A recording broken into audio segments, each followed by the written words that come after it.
It's your fault. You can't have children. Every time we meet, my mother-in-law pressures me to hurry up and give her grandchildren. And my useless husband always takes her side. Despite being in an isolated environment, I never gave up and kept trying to change the situation. And eventually, our family discussion turned into a dramatic showdown. She told me to leave because I couldn't have children. I left with a smile, but the pressure of being constantly asked about grandchildren was stressful. I'm living proof of that, so please listen to me seriously. Let's start with my family situation. I'm in my late 20s and work part-time. I married my husband 5 years ago, and we don't have any children. By the way, my husband is an ordinary office worker. We don't have a bad relationship, but for the past year, he's been getting on my nerves more often. One of the reasons is my mother-in-law. She's very competitive, has clear likes and dislikes. She likes daughters-in-law who have children and dislikes those who don't. Since I'm in the latter category, she completely dislikes me. It wouldn't be so bad if it was just dislike. But she makes nasty comments all the time, which is tough. For example, here's a recent one. My mother-in-law suddenly called me and yelled that her husband's sister, Kristen, had beaten me to having the first grandchild. Kristen lives near her and brags about her daughter-in-law every time they meet. That must have really bothered her. After complaining about Kristen, she blamed me, saying, "I wouldn't be so miserable if you had children already. You're a failure as a daughter-in-law," and hung up after venting her frustration. My mother-in-law is very competitive and probably sees Kristen as a rival, but that's not my problem. I'm just tired of her taking out her stress on me. And that being said, her words do hurt. I want children, and I do feel inferior whenever my friends have kids. She sees me as nothing more than a baby-making machine and doesn't care about my feelings at all. She thinks pressuring me will somehow make a grandchild appear sooner. That is just a part of her daily harassment. Talking about her makes me feel nauseous. I'm considering divorce just to cut ties with her. I envy people who can get along with her mother-in-law. We've been married for 5 years, but her obsession with grandchildren started about a year ago. At first, she was nice and welcomed me as a daughter-in-law. It's hard to believe now, but we used to go shopping and have tea together. She even gave me her old designer bags, and I was thrilled. She used to say she was happy to have a daughter now, as she only had my husband. When we first met, she was a smiling, kind mother, which reassured me about marrying my husband. Of course, she hinted that she wanted grandchildren, but it wasn't unpleasant. She would say things like, "I wonder when the stork will come with your baby. I can't wait to see your children. They will be adorable." But gradually, she started asking about grandchildren every time we met. Then, she began comparing me to other daughters-in-law who had kids, asking why I couldn't have children. I wanted to know that too. Her words started to stress me out. Recently, she's gone as far as saying I'm a failure as a wife because I can't have children, and implying that I might be infertile. Her transformation is frightening. Did something happen to change her, or is this her true nature? She always had a tendency to gossip and criticize neighbors, so maybe she was just pretending to be a good mother-in-law. I think last New Year's gathering with relatives triggered her change. When she heard that a couple who married after us had a baby and saw others bragging about their grandchildren, she felt left out. It must have shattered her pride, and she stopped pretending to be nice and started venting her true feelings. She justifies her bullying by blaming me for not having children. Whatever I say, she denies and argues back. I'm still struggling with how to deal with her. It's unlikely I can solve this alone. I've been talking to my husband since her harassment began. I once asked, "Can you tell your mother to stop pressuring me about children? It stresses me out and affects my health." He said, "Mom's just being hysterical. Don't take it seriously. We'll have kids someday. Don't stress over it." It's absurd. I don't want to worry, but she says things that make it impossible. My husband doesn't understand at all. It's stressful dealing with both her and my clueless husband. If I stand up to her, she'll just retaliate. I wish my husband would confront her, but he can't. He was pampered and feels indebted to her. He once declared, "I'm your husband, but also her son, so I want to stay neutral." He's useless. Saying he's neutral means he's on her side. I think he's just avoiding conflict. That's why I'm often angry with him. My love for him is wearing thin.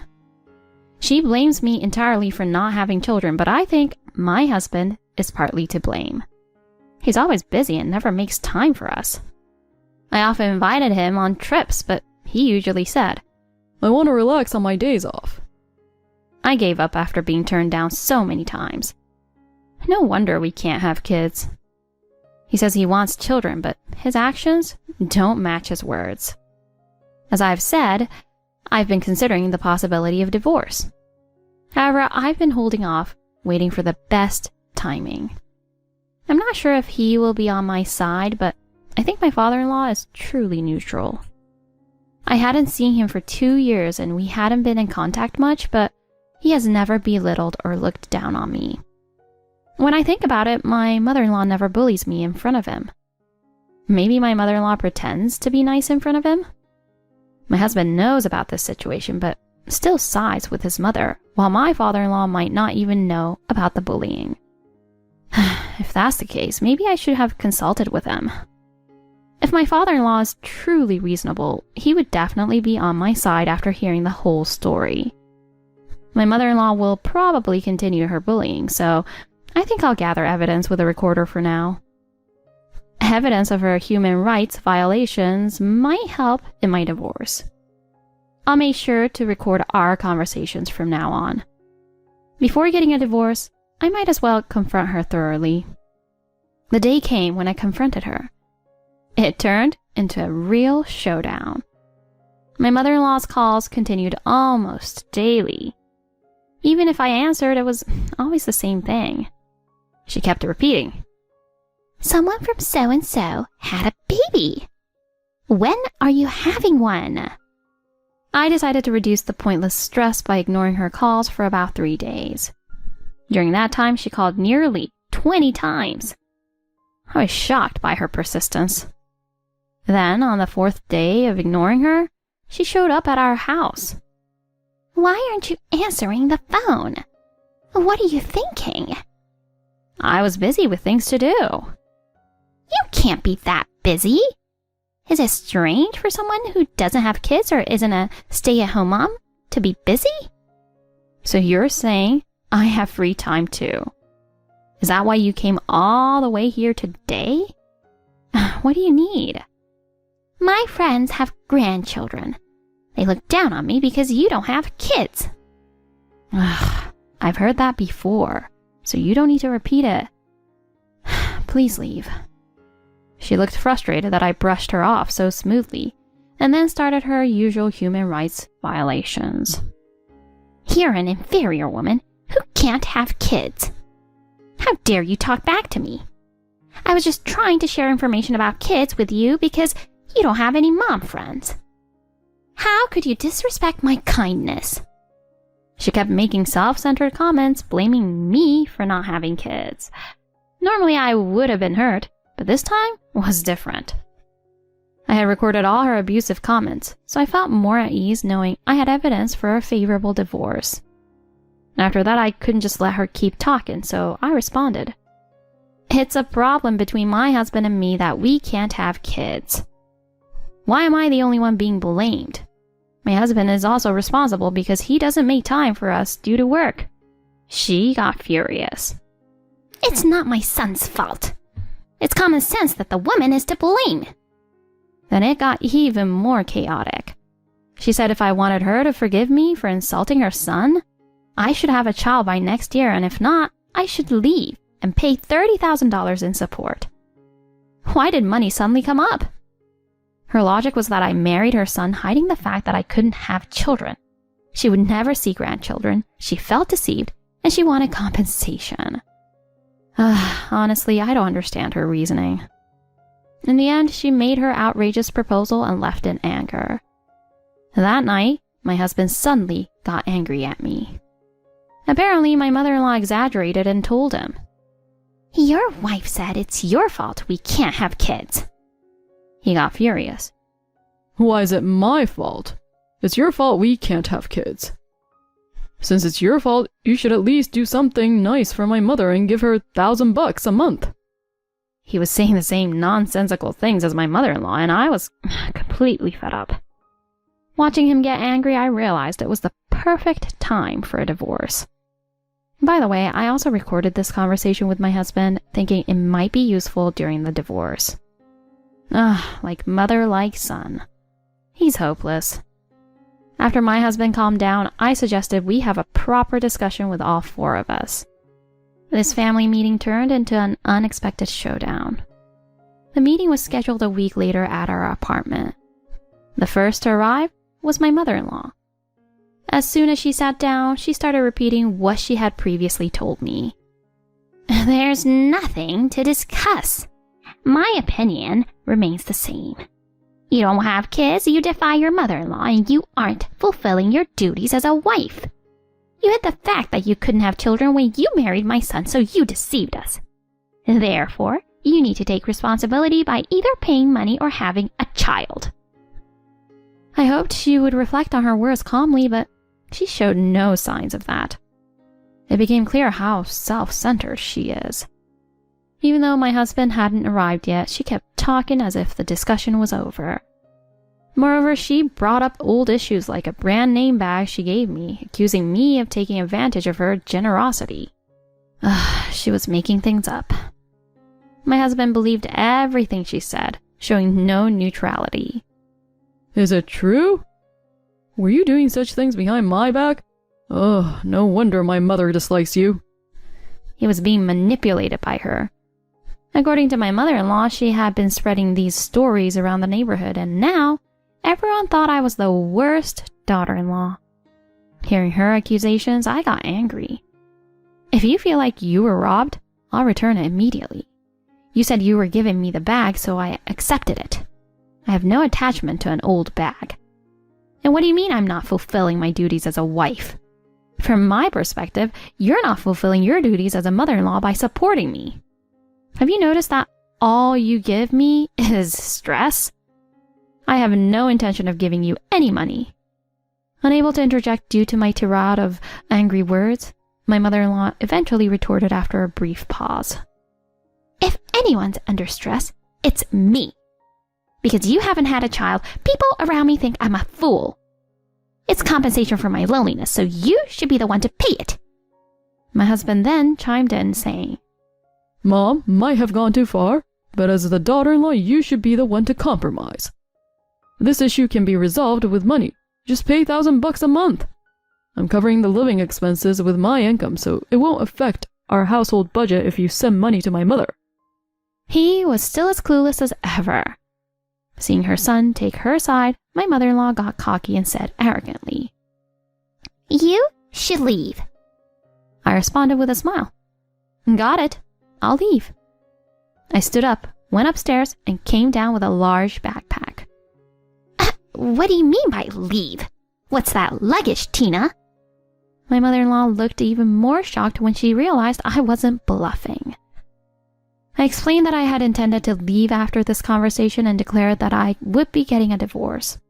I slammed the divorce papers on the table, saying, I'm going to tell the neighbors I'm divorcing because of the horrible treatment from my mother-in-law and husband. My useless husband turned pale, and my mother-in-law, who cares about appearances, started to panic. No one will believe you. I played the recordings I had. Unfortunately for her, they served as solid evidence. She desperately tried to stop me from leaving. I didn't mean it. Telling you to leave was a lie. I was just testing if you would rebel, she said, changing her attitude. But it was too late. Just then, my father-in-law arrived. I thought you said you'd be 30 minutes late, my mother-in-law said, flustered. We had actually planned for him to arrive late. I had gathered evidence of my mother-in-law's harassment and bravely consulted my father-in-law, who, having concerns about her behavior, willingly cooperated. My confidence in confronting my mother-in-law came from knowing my father-in-law was on my side. With her verbal abuse fully exposed, my mother-in-law shrank in embarrassment. Her life was supported by my father-in-law's money, creating a sort of master-servant relationship. Even in such a situation, she tried to excuse herself, saying, It wasn't intentional. Tina's behavior drove me to it. My father-in-law sternly interrupted. I'm divorcing you. He handed her some papers. This surprised both my husband and me. The documents showed photos and an investigation report of my mother-in-law frequenting a casino. Hearing her demand money from me, my father-in-law, suspecting her lavish spending habits, had hired a detective agency to investigate. My mother-in-law was at a loss for words. She, who always looked down on me, now had a face like a withered cucumber. I laughed inwardly. That's when I realized why my mother-in-law had so many branded bags. With her high pride, she must have wanted to show off to her friends. She begged, I'll stop going to the casino, so please, forgive me. But there were other reasons for the divorce. My father-in-law mentioned his sister. Apparently out of jealousy over her grandchildren, my mother-in-law has spread false rumors about Kristen in the neighborhood, making her a target of disdain. Kristen was now reclusive. Considering her slander against his sister, my father-in-law decided to divorce. After finishing the talk with my mother-in-law, he handed me an envelope saying, Thanks to you, I discovered her bad habits. Thank you. To make my divorce more favorable, I had asked him to investigate if my husband and mother-in-law had any secrets. The result was damning. My husband had been secretly cheating. The photos showed him arm in arm and kissing another woman. Suspecting something was up, I had now had proof. Following my father-in-law's example, I thrust the papers at my husband, saying, Our divorce is final. I'll also be taking alimony. He signed the divorce papers on the spot. He turned red and trembled when he saw the photos, though I'm not sure if it was from anger or fear. I thought his pathetic state was amusing, but didn't hold back, playing my final card, my medical report. It stated I wasn't infertile. Cynthia, it turns out I'm not the reason there are no grandchildren. Do you understand what this means? Even if my husband remarries, he probably won't have kids. I spat, leaving with my father-in-law. While it's unknown if my husband is infertile without testing, the impact of my statement was huge. Though my mother-in-law never apologized, my father-in-law's sincere words were enough to clear my mind. I'm sorry you had to suffer from such a foolish son and mother-in-law. I hope you find happiness from now on. I plan to receive a hefty alimony from my husband, so I'm content on that front too. According to my father-in-law, my mother-in-law, now deep in debt, is even more engrossed in host clubs to soothe her wounded pride. Moreover, he sued her for defamation over his sister Kristen's case. Without a job, repaying these debts must be tough for her. My ex-husband has started a side job to pay my alimony and is barely getting by. I told my neighbors the truth when they asked about the divorce. The rumors spread like wildfire, and my mother-in-law and ex-husband are now social outcasts. At my son's wedding, the bride's son's wife threw water on me, mocking, "Thought you were trash." Then, she turned pale after realizing who I was. Suddenly, I felt a light impact on my chest, followed by a cold sensation. Someone had thrown water at me, and the act was caught on camera. I was celebrating my 65th birthday with my family. As I thought about turning 65, I couldn't help but feel that time had passed quickly. Now, I've reached the midpoint of my 60s, and in just 5 more years, I'll be 70. It's strange to think about, even though it's my own life. Sure, I've aged, but I'm still healthy, and while my physical strength may have declined compared to my younger days, I feel mentally strong and full of energy. In terms of appearance, I like to think that I look younger than others my age, though that's just my personal opinion. I'm fortunate to still be able to work, feeling fulfilled each day. My job involves preparing meals for a university dormitory. I joined a company that provides catering services and was assigned to this dormitory. Feeding these young people with hearty appetites has been a pleasure. I decide the menu, order the ingredients, and cook the meals myself. I've never found this job to be a burden. It's hard work, but seeing them eat my food with such enthusiasm and hearing them say thank you makes it all worthwhile. I've turned down several offers for reassignment and have continued working here even after retirement age. Although my work schedule is now more flexible, I still spend most of my week at the dormitory. I'm deeply grateful for my husband and son's understanding and support, which have made this possible. I consider myself truly blessed to have such a wonderful husband and son. Mom, happy birthday. I hope you stay healthy forever. My 25-year-old son Brian handed me a birthday present while saying something sweet. As we gathered around the slightly more extravagant dinner table, I felt nothing but happiness. When the fun celebration was coming to an end, Brian spoke up. Actually, Mom, Dad, there's someone I'm thinking of marrying. What? Since when have you been seeing someone? I had no idea. I kept it a secret pretty well, huh? You're like a secret agent or something.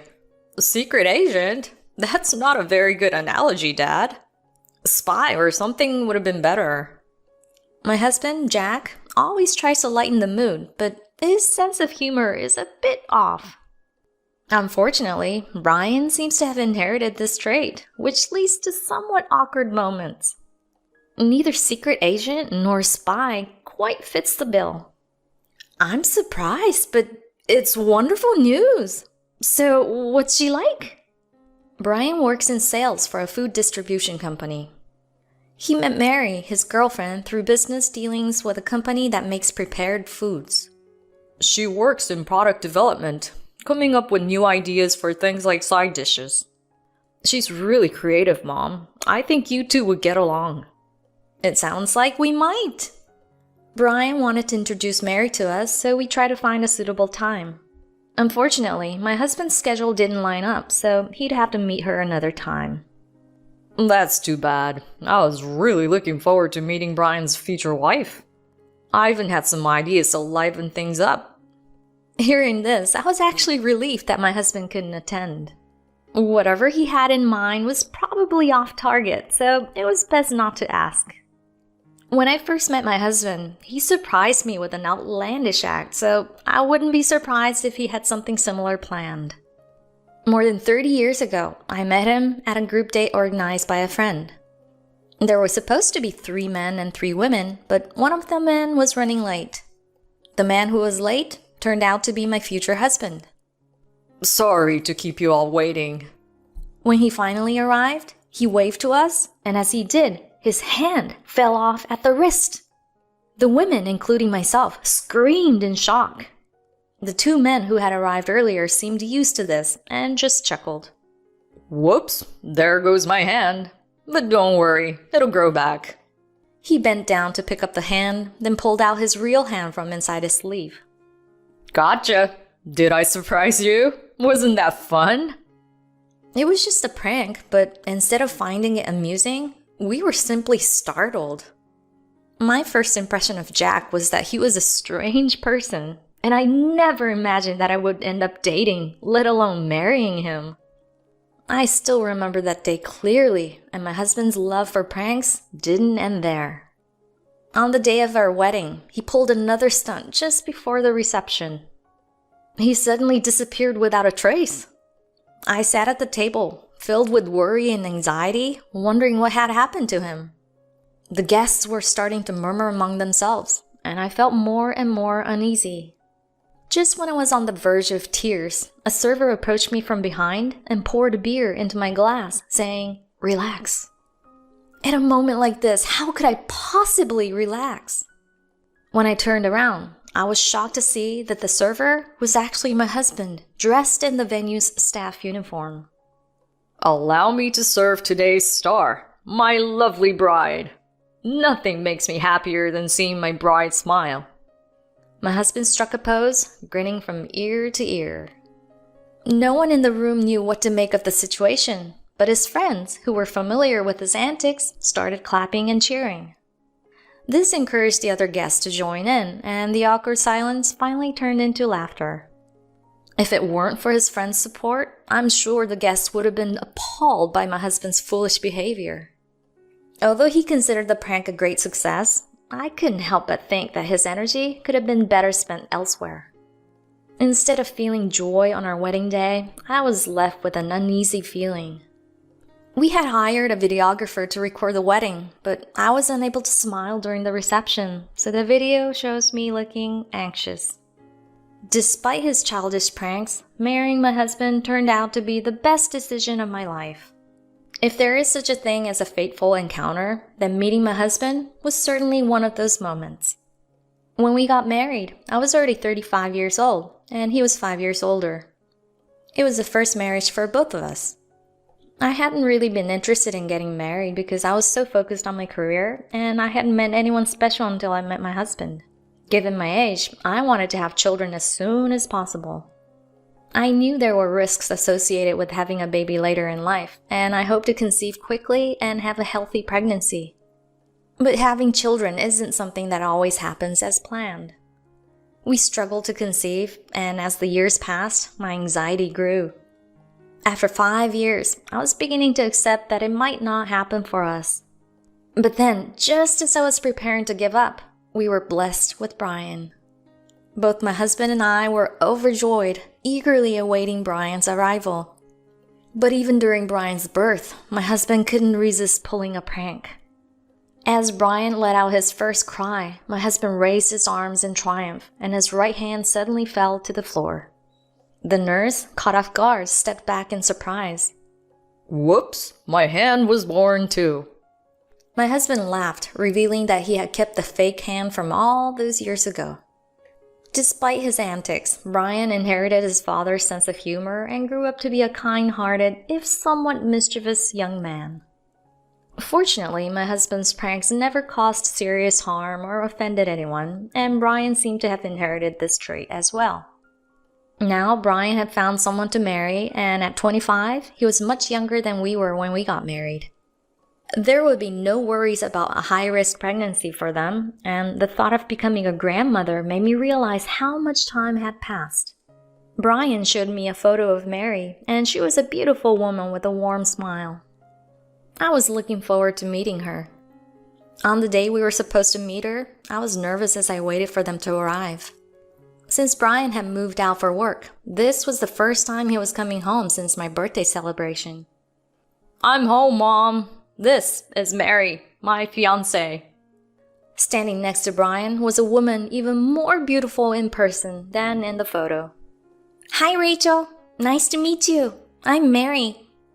Her voice was clear and strong, and she seemed like a dependable young woman, a perfect match for my somewhat scattered-brained son. That was my first impression. "Please, come in." I invited them into the living room and served coffee and snacks as we chatted. I wondered what kind of person Mary was, just as she might be curious about me, her future mother-in-law. You must have been surprised, huh? Our house is so small compared to yours, Mary. "It's clean and cozy, though. Bigger isn't always better." It must have been a shock, though, seeing how small our place is. We've lived here since we got married. It's so comfortable that we never wanted to leave. Our home is an apartment with 6 units, 3 on each floor, and we live in the middle unit on the 2nd floor. Although the building is old, it's been well maintained with fresh paint, so it looks nice. But when Brian told me about Mary's family home, which was a grand mansion, I couldn't help but feel a bit insecure. Her father is a president of the company she works for. Marrying her, a company president's daughter, a far cry from our modest lifestyle. So, Mary, I hear your father runs a company. It's hard to believe someone like you would choose to marry an ordinary guy like Brian. In this day and age, that kind of thing doesn't matter. Brian is an excellent businessman and highly regarded at work. My father even hopes he'll play an important role in our company someday. I know your company. It's a growing business with a strong reputation for quality prepared foods. I've heard you're the one responsible for developing those delicious products. When I mentioned Mary's work, Brian immediately chimed in, looking proud. That's right. Mary's creativity and originality are incredible. I think she's on par with you, Mom. For a moment, I thought I saw Mary's expression change, but it was so brief that I dismissed it. I've heard you're in the culinary field as well. I'm sure learning from you would help expand our company's menu offerings. I was flattered by her compliment and ended up talking a bit too much about my work. But she listened attentively, never showing any sign of boredom. That is very educational. Where did you study these foundational skills? I didn't go to university. I went straight to culinary school after high school. I had considered going to university, but I was eager to start working in the culinary field, so I chose the more practical path of culinary school. I earned my certifications as a chef and a dietitian simultaneously upon graduation. Mary, you graduated from a prestigious university, didn't you? Brian graduated from a top university with honors too, you know. Brian was a smart student who graduated with excellent grades from a well-known university. It was impressive to see how he applied what he learned at university to his work and earned recognition for it. As we talked, Brian and Mary mentioned that they had started looking at wedding venues. Mary's parents are really busy, so they suggested that we hold the family introductions just before the wedding ceremony. Is that okay with you, Mom? I wasn't sure if doing it all on the same day would be a good idea, but I decided to trust their judgment. It would be difficult for my husband and me to take time off for a separate meeting, so this might be the best option. The conversation flowed easily, and before I knew it, the time had passed quickly. After seeing them off, I was excited to tell my husband about the day. I imagined him being eager to hear all about it and couldn't help but smile at the thought. Occasionally, I recalled Mary's slightly altered expressions during the conversation, but I didn't think much of it and soon forgot about it. However, 3 days later, Mary unexpectedly showed up at my workplace. Brian told me about your job, but I didn't expect you to work in a place like this. Her words, a place like this, took me aback, and I asked her why she had come. I'm here to see what kind of work you do. I wanted to see it for myself. Also, aren't you 65 years old? Why are you still working at that age? You must be really poor to have to keep working at your age, especially in such a small, shabby house. Mary, what's going on? I'm not working because I'm poor. I love what I do. It gives me a sense of purpose. Sure, say what you want. Your husband is still working too, right? Isn't he older than you? It's pathetic for two elderly people to have to work just to get by. The warmth and grace that Mary had shown us during our first meeting were gone, replaced by disdain and arrogance. And to think that someone like you, without a university degree, is going to be my mother-in-law? It's unbelievable. No wonder you're poor and stuck in a dead-end job. Wait a minute. There's a lot of misunderstanding here. Let's talk this through. There's nothing to discuss. Your job is just cooking for a bunch of students. It's pocket change at best, a bottom-tier job. I was stunned into silence by Mary's harsh words, unable to respond. Brian is moving on to a different world, a world where your dirty little life has no place. I want as little to do with you as possible." With that, Mary turned on her heel and left, leaving me standing there, dumbfounded. I couldn't bring myself to tell my husband or Brian what had happened. Both of them were so happy about the upcoming wedding, and I didn't want to spoil that. I figured she must be seriously mistaken about some things, but I hoped that we could clear the air if we just talked. "Mom, are you free this Sunday?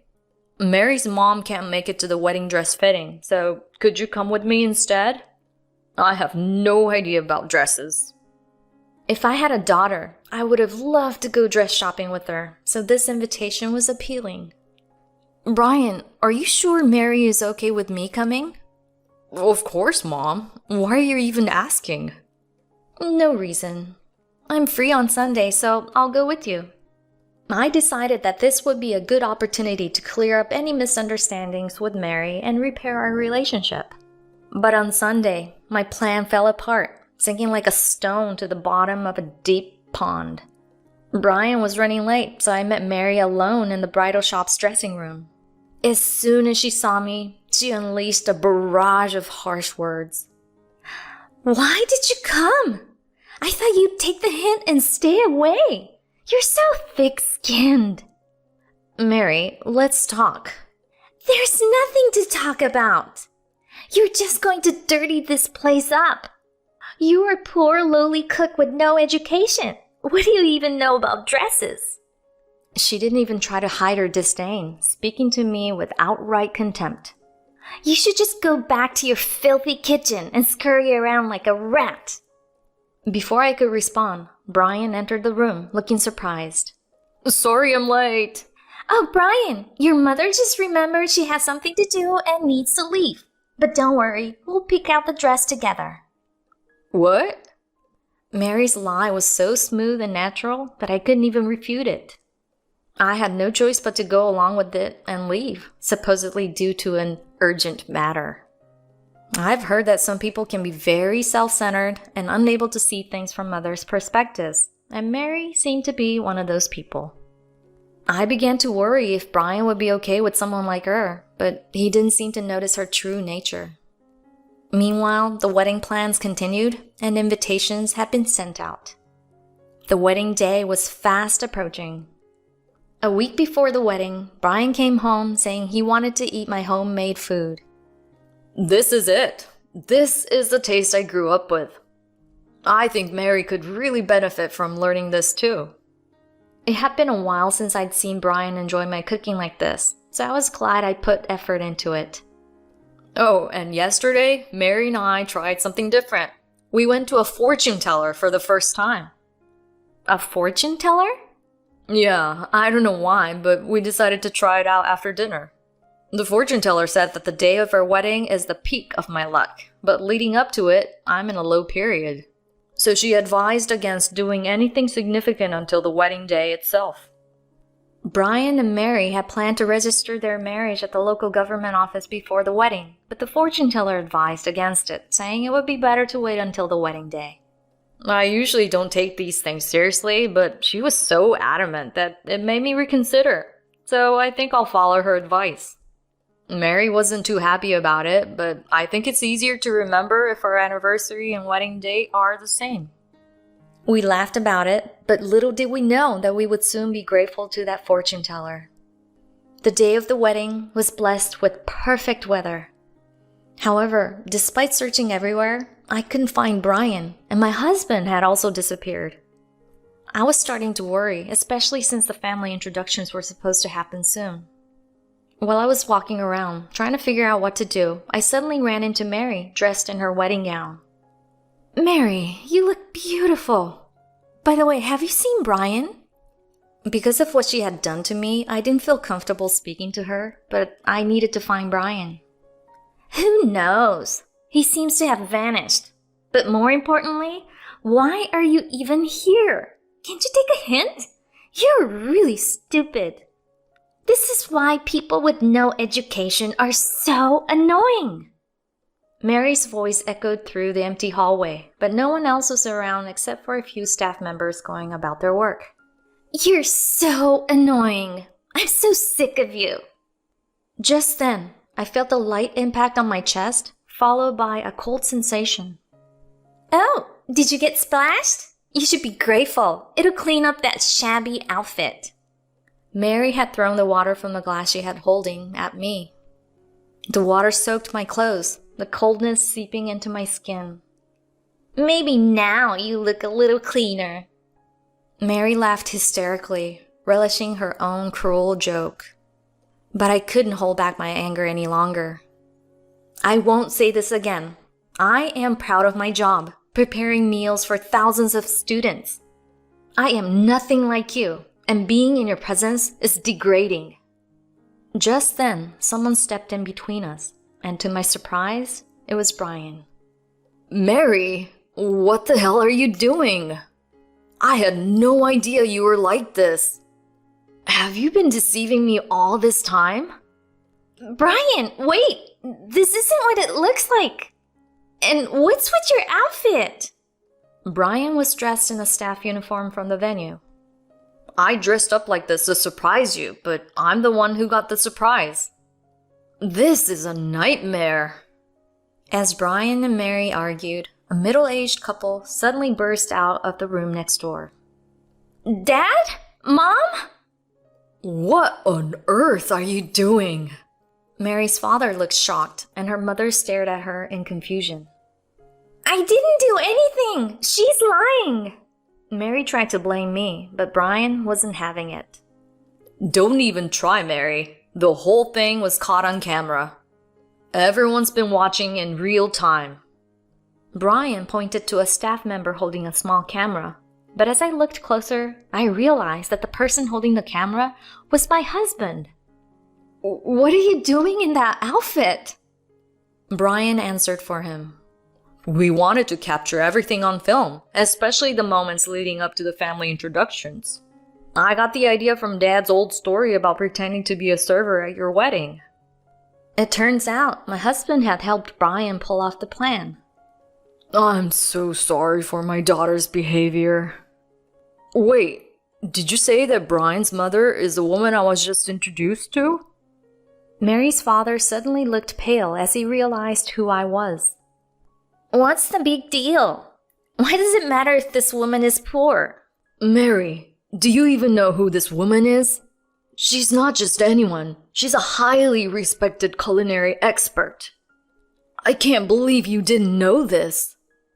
As her father explained, Mary's face turned white with shock. This can't be true! It's impossible! I am a well-known culinary expert with years of experience. I've published countless recipes with several cookbooks reaching bestseller status. Not knowing who my wife is in the culinary world, especially as someone in the food industry, is inexcusable. My husband Jack spoke harshly to Mary. It was he who first noticed my culinary skills when I was developing original menus that the students loved. Our story goes back to before we got married. My brother told me about you, and I was amazed by your cooking. It's so creative and, of course, absolutely delicious.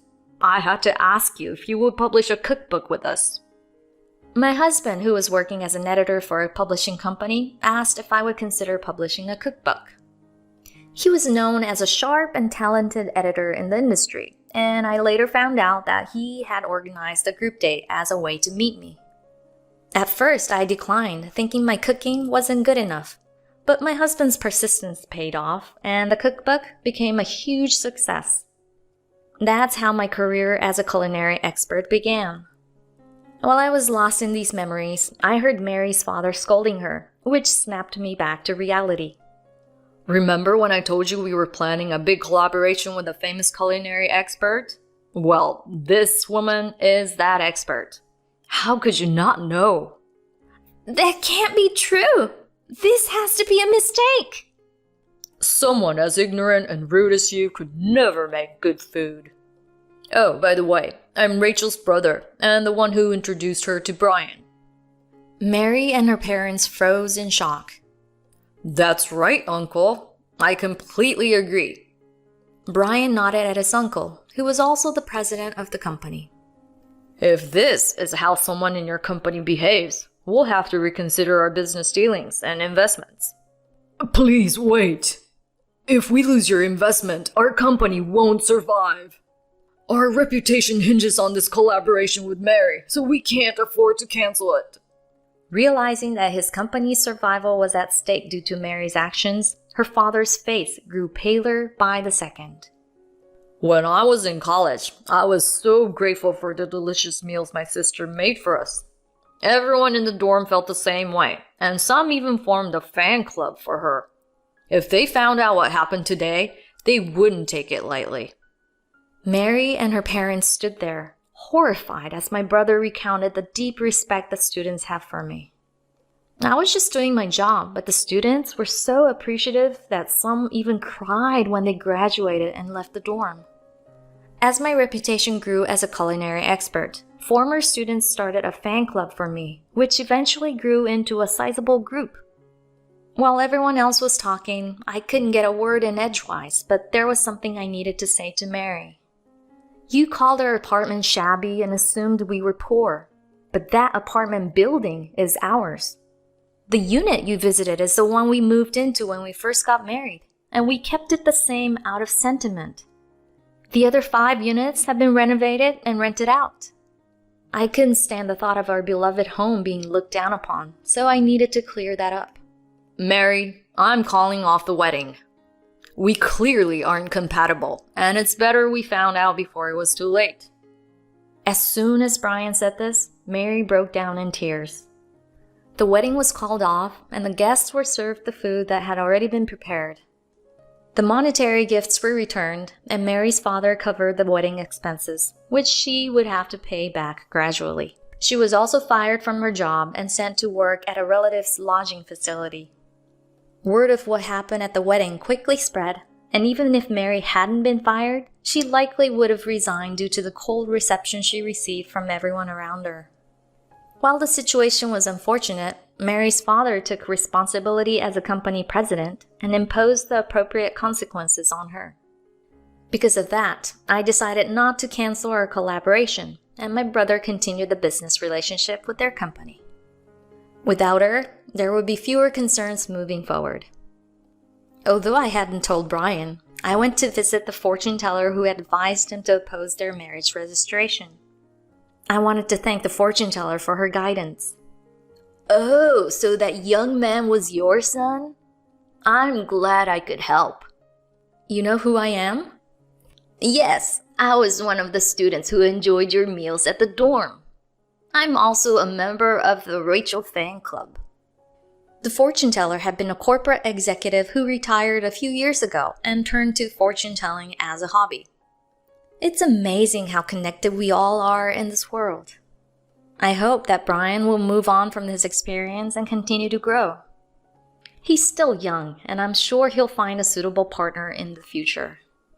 My brother wants Brian to take over the family business someday, but he hasn't told him yet. He wants Brian to focus on honing skills first, without any distractions. I'm currently busy working on a new cookbook for my husband's publishing company, but I still make time to visit the dormitory regularly. The dormitory is where my culinary journey began, and it continues to inspire me every day. Today, I stand in the kitchen, thinking about what dish to prepare next to delight the students.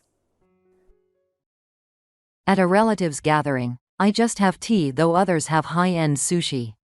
Grinning mother-in-law. When my relatives saw the special order of quality meat courses delivered, they all exclaimed, "Wow, that looks delicious. This is so fancy." But in front of me, there was just a cup of tea. My mother-in-law peeked out from behind the door, smiling in a silly way. How typical. She can't even resist tormenting me on a day like this. I splurged because it's been so long since the family got together. Delicious food should be enjoyed by everyone in the family, right? But the food grudges are serious business, and I plan to teach my mother-in-law a lesson. My name is Sarah, I'm 35 years old, and I work at an office. I live with my husband Jake. He's the youngest of 3 brothers, and he's kind and easygoing. We've been married for 5 years. We don't have kids yet, but I've started trying to get pregnant recently. Every time I see my mother-in-law, she asks, "Still no grandkids?" So I've been watching my sleep, nutrition, and timing, doing what I can. But there's one big reason I hesitate. Both my parents are gone, so if I have a child, I'll need her help.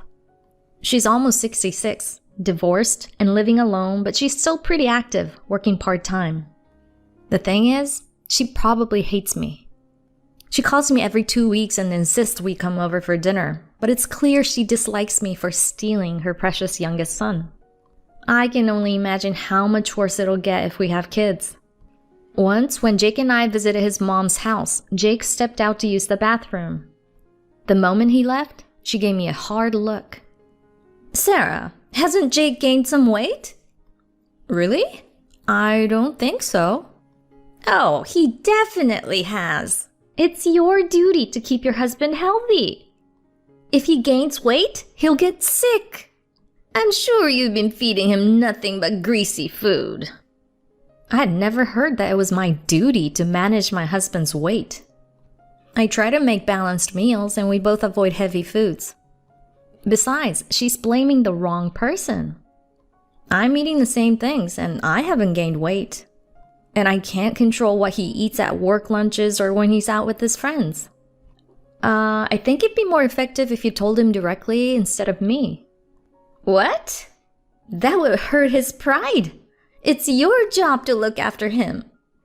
Do I really have to babysit a grown man like that? When Jake returned, I asked him straight out, "Honey, have you gained weight recently?" "Huh? No, actually, I've lost a little." The air froze instantly. My mother-in-law started trembling. "Lost weight? Sarah, are you starving him?" She suddenly switched to the opposite accusation. Is she just mad because I didn't agree with her? Or does she just want to complain about something?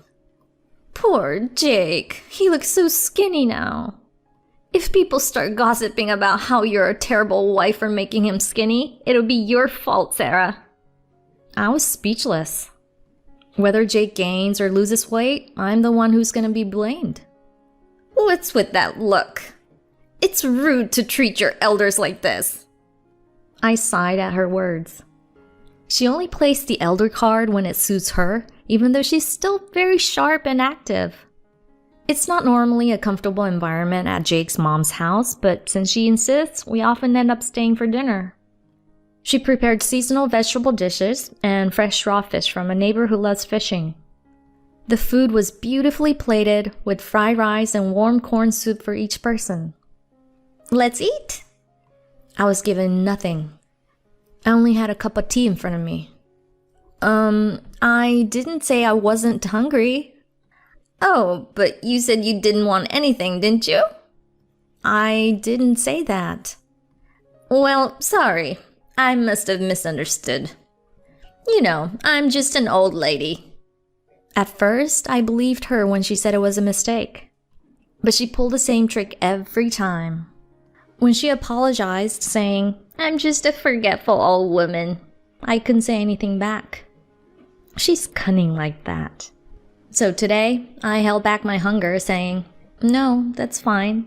But I ended up stopping at a restaurant on the way home.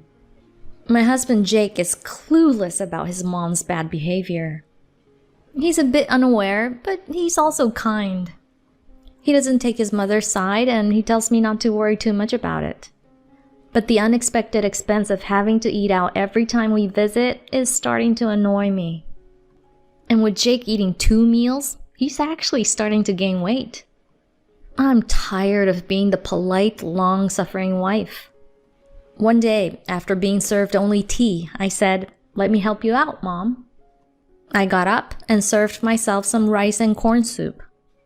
I sat down and took some of Jake's side dishes. "Sarah, I've told you to stay out of the kitchen, and now you're taking your husband's food?" She looked at me. Pointing out the real issue wouldn't help here, so I decided to take a different approach. "But your cooking is just so delicious." "Oh, really?" Jake looked uncomfortable, but he didn't seem to think too much about it. "Come on, Mom. This isn't like you to mess up like this. There's no reason to give Sarah a hard time. Oh, no, it's not like that. It's just an old habit. I must have miscounted. Her excuse was weak, and I was now sure she was doing it on purpose. But she would never admit it. The next time we had dinner there, the main course was rice, chicken, and eggs. I knew there wouldn't be any side dishes if I served myself rice, and there's no way I could start cooking in her kitchen. She was determined to make me feel miserable. I stared at the cup of tea in front of me, wondering what to do. My mother-in-law looked victorious. Mom, you remember Sarah's allergic to eggs, right? She can't eat chicken and raw eggs. Did you make something else for her? She couldn't say anything under Jake's questioning gaze. Oh, of course. I thought I'd ordered takeout for her. Sarah, you can pick whatever you like. Really? Thank you. I'll have fries. I saw her face shiver, but I pretended not to notice. I want some credit for not surrendering and staying humble not to order steak. The fries arrived late, and as I ate my fries, I slightly regretted my choice. I knew my mother-in-law would have something to say about my eating habits. She may say fries are for children. I decided not to mention that I can eat eggs as long as they're not raw. The petty battle between her and me continued. One time, I even proudly brought over some homemade dishes under the pretense of sharing. I packed some seasoned rice and simmered vegetables in a container, thinking that if no meal was prepared, I could at least eat this. But my opponent was clever. Why did you bring something so dirty? Dirty? It was like she was some kind of aristocrat. Both the seasoned rice and the simmered vegetables are all brown. You should think about presentation. But it's delicious. I came up with the recipe myself. You really have no taste. You're so careless and have no sense at all. For some reason, this time, she insulted me to my face. But that wasn't the end of it. She picked up the container and threw its contents into the trash. I threw it away because it had gone bad.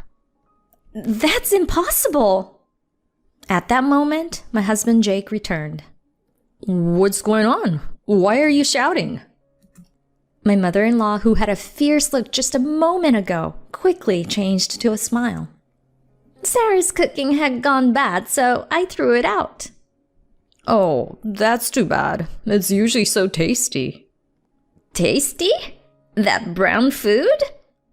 I was filled with great rage. I can't forgive anyone who wastes food.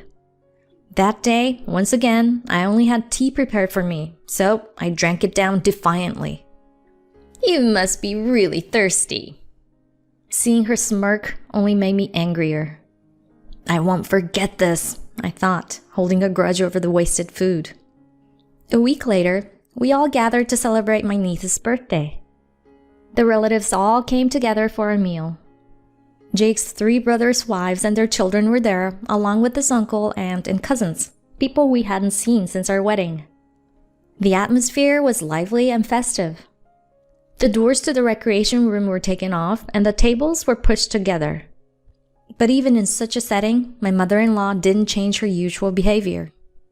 The table was set with meat courses she had ordered from a restaurant. There were appetizers, soup, salad, steak, mashed potatoes, and dessert. But at my seat, just like always, there was only tea. My mother-in-law peeked out from behind a sliding door and grinned at me. Even on such a joyous occasion, she didn't forget to torment me. Everyone was looking at the table, exclaiming things like, "Wow, this looks delicious," and "It's so luxurious." Hearing this, my mother-in-law proudly said, "I indulged because it's been a while since the whole family got together. Let's enjoy these delicious dishes together." I was conflicted. If I mentioned that there wasn't anything for me, the relatives who didn't know the situation would probably share their meat courses with me. And then they'd say something like, "Oh my goodness, Mom, you're so forgetful." But at the same time, she'd probably say, "Sarah for sure is greedy." As the meal went on with lighthearted conversation, I kept thinking, I want this selfish woman to admit her childish harassment and apologize. But she was just smirking as she looked at me. You can enjoy it for now, I thought. I finished my tea and stood up. Thank you for the meal. It seems like I'm not considered family, so I'll be leaving now. Please, everyone, take your time and enjoy yourselves. The relatives started whispering to each other. Oh my, what's going on? Is something wrong? My mother-in-law tilted her head, faking ignorance. Well, there's no meat courses for me. Oh, really? Oh dear, what should we do? Oh, come on, what are you talking about? You knew exactly what you were doing. She calmly brought one set of meat course in a tray. Here it is. I just forgot to put it for you. There is no need to make such a big deal out of it. She smiled with pride while I stood there stunned. She's trying to make me look like the bad guy, I thought. I won't let her get away with it. I'm sorry, I thought it was the usual thing. What do you mean by the usual thing? Anyway, let's eat. She pushed the tray towards me. For some reason, it seemed different from others. Something was off. Cautiously, I checked the tray. To my shock, it was full with egg salad, thick omelets, and pudding instead of steak. She knew I had an egg allergy, yet she went through the trouble of ordering this separately. This was such a calculated act of harassment that I felt dizzy from its pettiness. Mother, this is terrible. She pretended to be surprised when she saw the contents. Oh my, I didn't order this. Could the meat courses shop have made a mistake? This is stupid. What are you playing at? I stared coldly at her. At that moment, my niece peeked into the egg-filled tray and started shouting.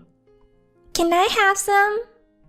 The children seemed to dislike rare steak and hadn't touched their own meat courses much. I made a deal and gave them the egg course in exchange for receiving a few slices of steak. Now, in front of me, there was a beautiful spread of meat course. Can I really eat this much? Well then, I won't stop. Thank you for the food. As soon as I picked up my knife and fork, my mother-in-law stopped me. Hold on. It seems you don't know this, so let me teach you.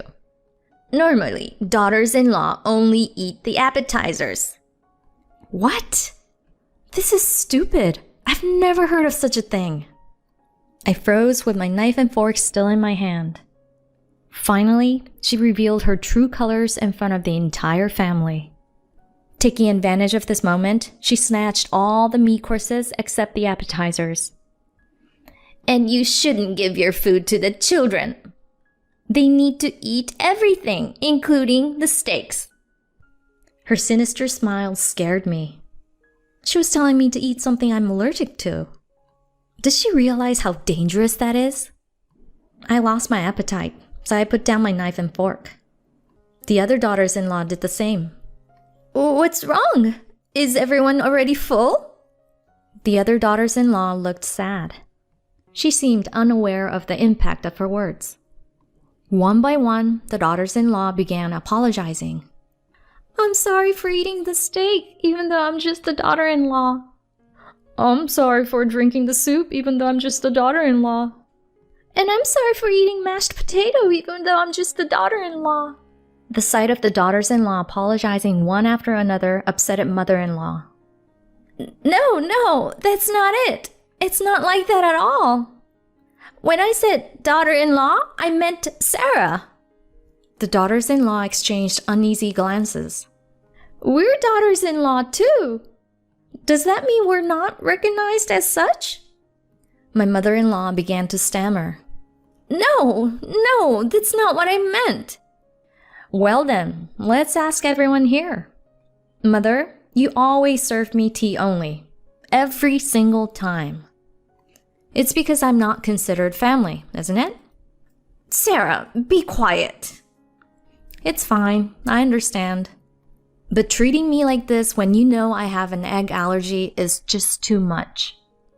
The relatives started murmuring again. She tried to come up with an excuse. Oh, I completely forgot about your allergy, Sarah. I could have sworn you liked eggs, but maybe I was mistaken. You just said you didn't order this, didn't you? Oh, did I say that? Did I really? Her lies were starting to unfold. You did this on purpose, didn't you? You've always been like this. My husband spoke coldly to her, and she turned pale. Stop it, Mom. This isn't how it's supposed to be. No, it's not like that at all. She desperately tried to deny it, but it was too late. So, you never considered Sarah as part of the family? Then I guess I'm not family either, am I? Sorry for thinking I was family all this time. I'm just a daughter-in-law, and I even have a different last name. My mother-in-law, unable to bear the cold stares from the daughters-in-law, turned to her sons for help. Mom, what's this about Sarah? Are you harassing the other daughters-in-law too? No, it's just Sarah. And just like that, she let the truth slip in her panic. It was pointless to make excuses anymore. One by one, the relatives finished their meal and stood up, gradually leaving. The daughters-in-law left money for the meat courses, perhaps as a way to express that they were not considered family. The egg courses remained, and I couldn't waste food. This is delicious. The aroma of the omelet is irresistible. Yes, this is it. This is the taste of a professional meat courses chef. So sweet and so good. Ah, Sarah, you shouldn't eat that. She tried to snatch the egg courses away, but I had already filled my mouth full because I was hungry. I couldn't say anything back because my mouth was full, so I desperately protected my food. Don't do this! You don't have to feel responsible. This is my fault. Well, duh, of course this is your fault. Anyway, these egg dishes are delicious. We need to call an ambulance. For God's sake, could I please eat in peace? Mom, it's clear now that you've been harassing Sarah. Jake is disappointed at her and said, You need to apologize for everything you've done up until now. If it wasn't Sarah, she might have been so hurt that she'd leave. If it wasn't me, she'd leave? His words stuck with me a bit, but I decided to think about it later. I didn't want to disrespect the food in front of me. Okay, I'll apologize, so please stop eating. I don't want to become a criminal. I finished the second cup of tea and smiled. It's okay. As long as it's not raw eggs, I can eat it. Her face turned bright red. You're unbelievable. Quit messing with me already. Mom, this is your fault. You're not even sorry. You knew about her allergy, didn't you? She looked frustrated, her face twisting with bitterness. Yes, I knew. I didn't like her, so I thought she deserved to suffer. Why should I like a daughter-in-law who took my last son away from me? My husband and I were both shocked by her bold statement. I wasn't ready to let him go. I still wanted him to live at home and eat the meals I prepared. My husband's face grew stern with anger. Enough, Mom. That's not what a mother should do. I'm 40 years old, for crying out loud. What, did you expect me to stay at home until I was 50 or 60? That's not what I meant. She looked uneasy as she realized her mistake. At that moment, a cheerful voice called out from the entrance. Hello. It seemed like the meat courses delivery guy had arrived to pick up the plates. When I answered the door, he seemed surprised. Oh, I didn't know this was your house, ma'am. I thought it was just another delivery. It's my in-laws' house. I could tell the takeout was from your restaurant right away from the taste of the eggs. My mother-in-law looked confused as she listened to our conversation. Wait, what do you mean? I'm the one who ordered the meat courses. Let me explain, since it seems you're not getting it. Since you always served me only tea, I'd often stop by his restaurant on my way home because I was so hungry. I was especially happy because I really loved the meat dishes there. So, this is the mother-in-law I've heard about. She's the one who always pretends to forget your meal, right? Come on, stop with the daughter-in-law harassment. It's not like the old times anymore. What? What do you mean? My mother-in-law was shocked and frozen for a moment. She quickly tried to close the door, but it was too late. He exposed her harassment loudly, and it was likely to become the talk of the neighborhood. Mom, you've always wanted us to come, but it seems it's better if we don't visit anymore. Don't say that! Just come over, even if only you! All right, then I'll just enjoy the food at the restaurant alone. No, I'd rather eat at the restaurant too. What? I can't believe this! You said earlier that you want to eat delicious food with family.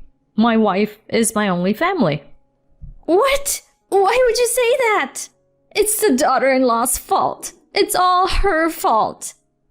My husband was so disappointed that he didn't say anything more and left the house. Of course, I had nothing more to say either. Being mistreated because of food is terrifying. Oh, but before I leave, I have to say this to her, or I'd be rude too, wouldn't I? Thank you for the meal. My mother-in-law, drained of all energy, might not have heard. After that, there was no further contact from her. She tried to contact my husband secretly, but I knew everything. I'll make your favorite dishes, Jake. So please, come over. Mom, you know I don't eat that much anymore. Fried chicken and braised pork, right? Oh, don't say that. If it's my lovingly homemade cooked meal, you should be able to eat it.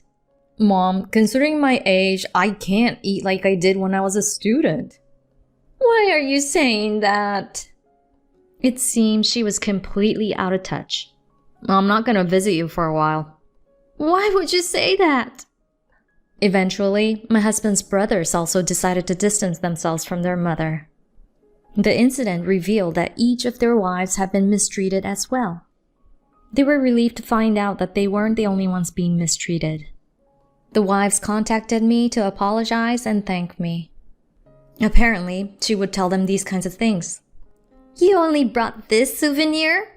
You have no common sense. You're not taking care of your children well.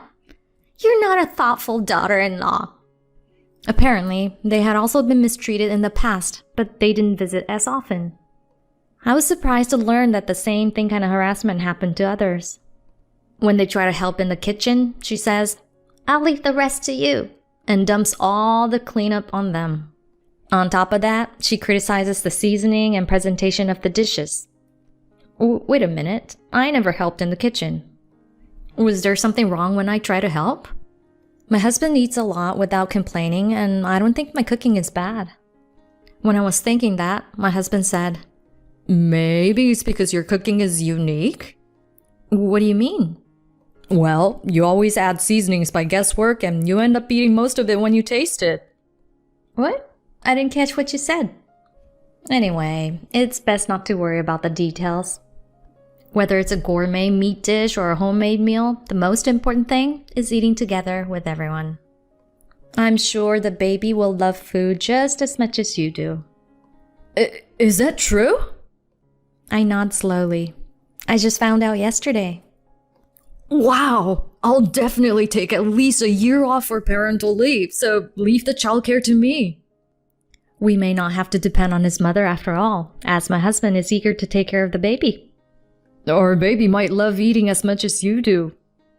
I also think so. Well, it looks like I'll need to keep improving my cooking skills. I married into a prestigious family. My mother-in-law told me to be grateful. After discovering my true identity, tragedy struck the family. I quit my job as a nurse, which I once thought was my calling, to become a full-time housewife after marrying into a prestigious family of entertainers. One day, my in-laws suddenly appeared at a wedding party they weren't invited to and caused trouble. My husband and I, trembling with anger, executed a long-planned action after the party. When my overbearing mother-in-law, who always looked down on me, told me to be grateful for marrying into such a distinguished family, I responded with sarcasm. As soon as my hidden identity was revealed, a tragedy that shocked everyone unfolded. My name is Mary Miller, originally Mary Johns, a 29-year-old housewife. After graduating from nursing school, and obtaining my license, I worked hard, feeling that nursing was my true calling. However, I quit nursing to focus on supporting my husband after marrying into a prestigious entertainment family. I met my husband, Ethan Miller, when I was working at the hospital where he was admitted after an injury on stage. Ethan, an actor, was brought to our hospital, a famous private university hospital known for its VIP ward, which catered to celebrities and politicians. Although I wasn't confident in my appearance, I took pride in my work as a healthcare professional and treated VIP patients with the same sincerity as general patients. Mary, you don't seem interested in celebrities. You're quite indifferent to me. In the hospital, we treat celebrities just like any other patient. Ethan, intrigued by my lack of special treatment, began to show interest in me. Since he was hospitalized for an injury and not an illness, there were no dietary restrictions, but he often left his meals uneaten, possibly because his taste had become refined due to his prestigious background. I'd love to try your cooking, Mary. Could you bring me something homemade? Homemade food could lead to food poisoning, and personalized meals are not allowed. You could request takeout from a favorite restaurant instead. Ethan, despite being 8 years older, looked up at me with pleading eyes like a young boy, but I firmly refused. Though Ethan's manager visited daily, his family never appeared. Even I, who was not familiar with the entertainment world, knew that Ethan was the eldest son of a famous showbiz family. Ethan's father, Jack Miller, is a veteran actor with a distinguished career, and his mother, Emma Miller, a former model, is still active as a TV personality. Ethan's sister, Sherry, initially debuted as an actress, but is now known more for sharing family anecdotes on variety shows. Despite his family's fame, Ethan himself is known as a popular actor in the handsome guy category, though he has transitioned to playing teacher roles in recent years. Unlike my colleagues who became fans of Ethan from his younger roles, I had no prior interest in such entertainment and only learned about him after his hospitalization. Despite understanding the busy lives of celebrities, I couldn't comprehend how they could neglect a family member in need. One day, Ethan surprisingly opened up about his personal life. My mother, as you know, is not involved in any household chores and dislikes having outsiders in the house, so my sister and I were mostly raised by our grandmother. While measuring his blood pressure, I listened to Ethan's story, nodding along. Since I was a child, I had no choice but to appear on TV and act. But at least, when I returned home, I could relax with my grandmother's cooking. It seemed that Ethan's grandmother had passed away, and his request for homemade food wasn't out of any ulterior motive, but a genuine longing for home-cooked meals. The next day, with permission from Ethan's doctor, I brought him a homemade lunch, which he devoured with surprising enthusiasm. This is amazing. It's so delicious. I could eat your cooking every day, Mary. Despite it being a simple home-cooked meal, Ethan praised it lavishly, making me feel both happy and a bit charmed by his sincerity. Over time, my guard lowered and we grew closer, discovering that Ethan was the complete opposite of the image I had of celebrities. As I got to know Ethan better, I became curious about his family, starting to gather information about them from TV and social media. His parents exuded the aura of true celebrities, often seen in high-end fashion even in their private lives, while his sister seemed to fully enjoy her life in the spotlight. When Ethan was discharged, he secretly gave me his contact information, and we began to communicate regularly, eventually starting a serious relationship. Our relationship remained a secret, supported by his manager, with all our dates confined to his home. 2 years later, when I was 29, Ethan proposed to me. At that time, Ethan, who was 37, had won a prestigious award for Best Supporting Actor after recovering from his injury, solidifying his reputation as a serious actor. Considering the potential impact on his career, his agency finally approved our marriage. Ethan, despite being born into a prestigious entertainment family, chose to work for a major agency rather than his parents' private agency, where his father, mother, and sister were all involved. I deeply love Ethan, who, despite his celebrity background, remains unspoiled. However, marrying into a family of entertainers meant I had to prepare myself for a life under constant scrutiny. Although we asked the media to respect our privacy, there was no guarantee our private lives would remain undisturbed, especially in today's world of social media. Nevertheless, I decided to quit the job I loved and live my life with Ethan. My parents were my main concern, fearing they would be affected, but they supported my decision wholeheartedly, even if it meant their peaceful lives might be disrupted. Both the agency and my parents supported us, for which I was grateful. However, there was one obstacle in our marriage: Ethan's family. During our relationship, I met Ethan's father, Jack, several times.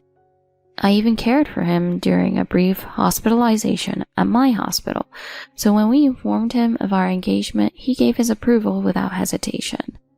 However, I never once met Ethan's mother, Emma, or his sister, Sherry, in those 2 years. Although Ethan had tried several times to arrange a meeting, they always declined. Ethan's parents are a so-called masked couple, living separately for years, with their relationship reduced to a business partnership. Ethan and Sherry were raised mostly by their grandmother, living together until they became adults. Though Sherry often shares stories of a happy family life on TV, Ethan revealed that most of these stories were fabricated. Still, it was unthinkable not to meet my future in-laws before submitting the marriage registration, so we managed to arrange a family dinner.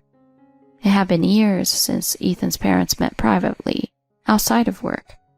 After the introductions, Ethan's father was in a good mood, but his mother and sister remained distant, barely participating in the conversation. What's with Emma and Sherry's attitude? This is supposed to be a family celebration. Do we even qualify as a family? I don't intend to accept this woman as part of our family. She's just a lowly nurse, completely out of her league. Emma glared at me with a spiteful expression while Sherry laughed mockingly. Nurses are only good at taking care of people, but it's the doctors who actually save lives. Mother, Sherry, that's enough. That's incredibly rude. Don't talk to me like that. I don't like that term. It sounds too grand for what it is. Ethan, who was usually calm, raised his voice in anger for the first time. It was clear that his mother's pride in being part of a prestigious family ran deep, likely because her father had been a practitioner of traditional performing arts and had passed away young, leaving no male heir. Unable to carry on the family name, Emma had a strong sense of pride and even attempted to push Ethan into traditional performing arts. However, Ethan had no connection to his grandfather, who passed away before he was born, and found traditional performing arts incompatible with his personality. He reluctantly continued acting as a child, but eventually grew to resent it. Knowing this, I felt a deep compassion for Ethan, especially when facing his overbearing mother. Emma, I understand how you feel, but Mary is a wonderful woman. Ethan has chosen her, so let's support them. Although Ethan's father tried to mediate, Emma's expression only grew more severe, and the tense atmosphere remained. After the main course, Emma still showed no sign of remorse for her rude remarks. Ethan, you always fall for these innocent-looking women. If only you had entered that world as a child, you could have taught yourself how to handle women. Emma's words struck a nerve, especially since traditional performing arts were a sore spot for Ethan. The string that held his composure finally snapped, and he stood up, glaring at his mother. Enough. We're both adults now, and I don't need your approval to marry. We'll get married on our own. Ethan declared in front of his family, pulling me out of the restaurant. Are you sure about this? I'm glad you stood up for me, but... Mary, I'm sorry they said such awful things to you. But don't worry, you're the only family I need. As we got into the car, I noticed that Ethan was crying, his face filled with sadness. It's not about what they said to me. It's just that all the love and kindness you've shown your family throughout your life seem to be completely ignored. We cried together, forgetting that Ethan's manager was listening. Although Ethan said he didn't care about the insults directed at him, I knew that the disdain for my profession as a nurse was one of the reasons for my tears. I had worked as a nurse, not only taking responsibility for people's lives, but also caring for their hearts. To have my dream of helping people as a nurse dismissed so easily was heartbreaking. My grandmother always said that being unable to bear a son was why she was treated so poorly by her in-laws. That's why she became so kind and gentle towards others. She understood that pain. I understood exactly what Ethan meant and nodded quietly. I want to be kind like his grandmother, but I also know that being kind alone won't be enough to protect Ethan. I need to be strong too. Determined to protect Ethan, I made a phone call while he was in the bath, planning the next steps of our plan. However, our plan was executed at an unexpected and worst possible timing 3 months later. We had decided not to invite Ethan's family to our wedding and planned a small reception with only my family and close friends. But on the day of the wedding, uninvited, Ethan's parents and sister crashed the party with a photographer and several journalists in tow. Although we intended to keep our wedding private, they leaked it to the press, inviting several entertainment reporters to the event. A wedding planner rushed to our table, whispering in our ears, asking if we wanted to let them in or turn them away. We decided that turning them away would only cause more trouble, so we reluctantly allowed them to stay. The staff, though panicked, swiftly prepared a temporary table for our unwelcome guests. Despite being a popular actor, Ethan had only disclosed the fact of our marriage without any details or photos, out of consideration for fans who might not want to know more. But Emma, ignoring our wishes, instructed the photographer to take pictures, which would later be published with my face blurred out. This is unacceptable. We didn't want any photos of our wedding to be public. Ethan was trembling with anger, whispering fiercely to me. But as an actor, he couldn't show his frustration in front of the guests, so we both maintained our composure until the party ended. After seeing off the guests, we gathered in the family room with my parents and Ethan's family. Jack, Emma, Sherry, we didn't invite you. What are you thinking coming here uninvited? It's a surprise. Congratulations on your marriage. It's incredibly rude and not to invite family to a wedding, so we came anyway. You should be grateful.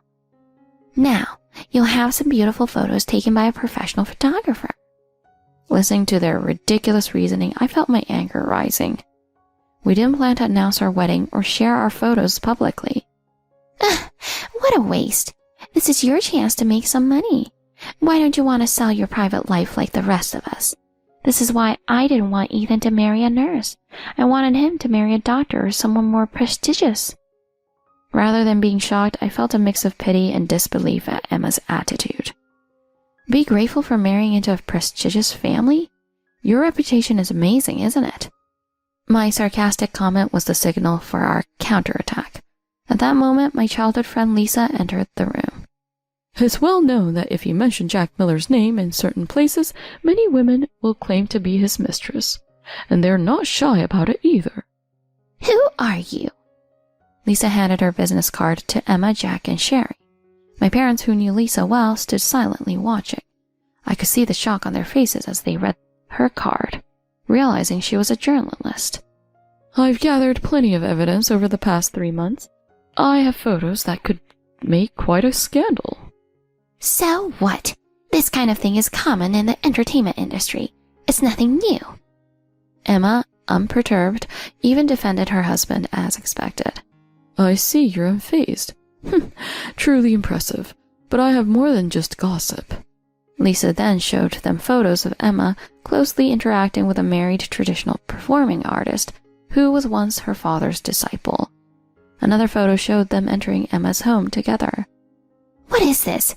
I'll hire a lawyer and sue you. Knowing the ins and outs of the entertainment industry, Emma was confident she could keep this hidden, but she never imagined that I, someone outside the industry, would have such damning evidence. Jack tried to laugh it off, believing it wouldn't become public, especially since Lisa specialized in economics, not entertainment. Dad, you're delusional. Times have changed. Scandals like this will get you blacklisted from the industry. Ethan, who had always looked up to his father as a respected actor, was now filled with anger and disappointment. I can't believe you stooped so low. I always respected you as an actor, but now I'm disgusted. I could see tears in Ethan's eyes as he spoke, overwhelmed by the shame. At least I've been faithful, unlike him. I'm in love. I just can't divorce him due to our circumstances. Emma, shamelessly justifying her affair, was clearly more concerned about her own reputation than her husband's indiscretions. Jack, despite feeling awkward, tried to brush it off and keep control of the situation. Let's just keep this within the family. We can deal with this ourselves. From now on, stay out of our lives. We're cutting ties with you. Don't interfere with my marriage or my career. You're no longer part of my life. We firmly declared our decision to sever all ties with Ethan's family, a decision we had made when we chose not to invite them to the wedding. I won't publish the scandal if you promise not to interfere with Mary and Ethan's lives anymore. Ah, thank goodness. Jack, Sherry, apologized to them right now. Reluctantly, Emma and Jack apologized. Sherry, thinking it was all over, looked relieved. We're done. I'm cutting all ties with you today. From now on, I'm just Mary's husband and an actor. That's all I need to be. Ethan once again firmly declared his intention to sever ties with his family, and I swore to protect the man I loved more than anyone in the world. As we remembered we were still in our wedding attire, we laughed at how absurd the situation was. Our laughter spread to my parents and Lisa, who had supported us quietly throughout. I expressed my gratitude with a heartfelt hug, thanking them all for standing by us. Thank you so much for everything. I know it must be hard to accept me with parents like mine, but please, watch over us. I swear we'll be happy together. Ethan's heartfelt declaration brought tears to everyone's eyes. At that moment, I finally felt like the happiest bride in the world, not with a forced smile, but with genuine joy. I decided to live a happy life surrounded by the people who truly loved and supported me.